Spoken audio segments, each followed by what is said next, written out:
The Atlas V rocket carrying Boeing's hard luck Starliner capsule was hauled off its Cape Canaveral launch pad Thursday and back to a processing facility for work to figure out what caused valve problems that derailed a launch try Tuesday.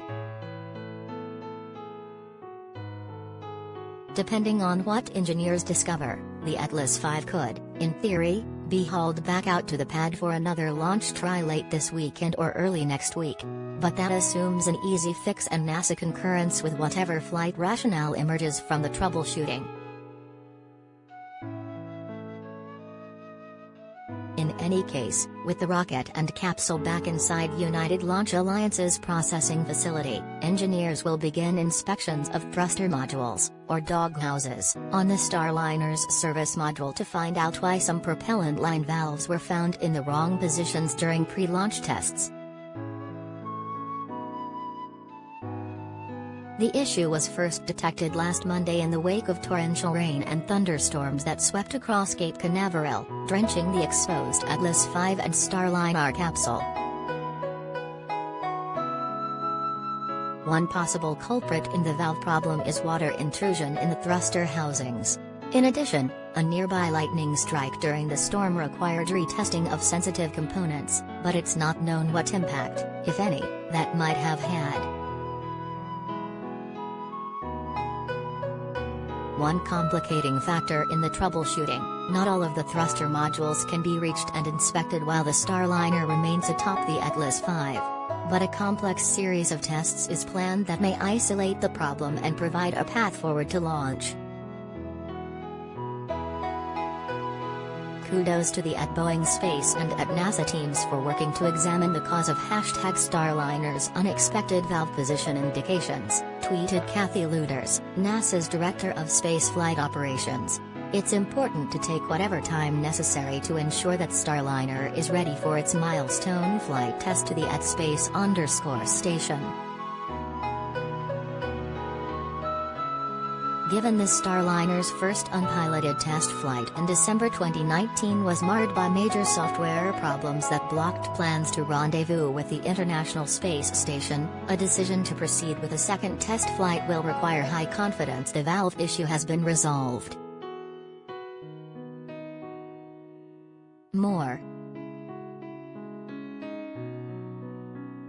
If engineers determine the Starliner must be removed from the Atlas V and taken back to Boeing's commercial crew processing facility for additional inspections, the long-awaited flight will be delayed indefinitely, possibly to late this year because of other, higher priority missions awaiting launch. In that case, the Starliner's booster would be destacked, or taken apart, and put in storage while another Atlas V is assembled to launch one of the downstream flights. Unlike our rival SpaceX, which can fire off its Falcon 9 rockets from 2 Cape Canaveral launch pads, United Launch Alliance has just one Atlas V pad, Launch Complex 41, at the Cape Canaveral Space Force Station. Where the Starliner flight might fit back into a very busy fall launch schedule remains to be seen. NASA and Northrop Grumman plan to launch an unpiloted Cygnus cargo ship from Wallops Island, Virginia, next Tuesday to deliver needed supplies and equipment to the International Space Station. SpaceX plans to follow suit on August 28, launching a Dragon cargo ship from the Kennedy Space Center. The Dragon will occupy the station's forward docking port, the same one needed by the Starliner, through the end of September.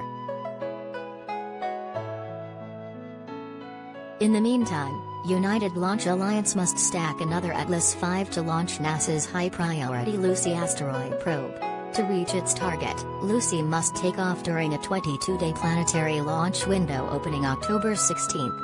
If not, the flight will be delayed a full year while Earth and the probe's asteroid targets return to favorable positions.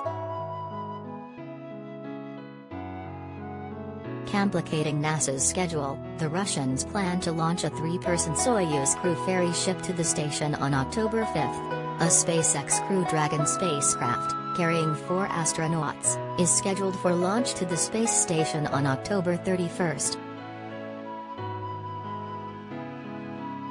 Going into Tuesday's launch try, it was thought Boeing could be ready to launch the first piloted flight of a Starliner by late this year or early next.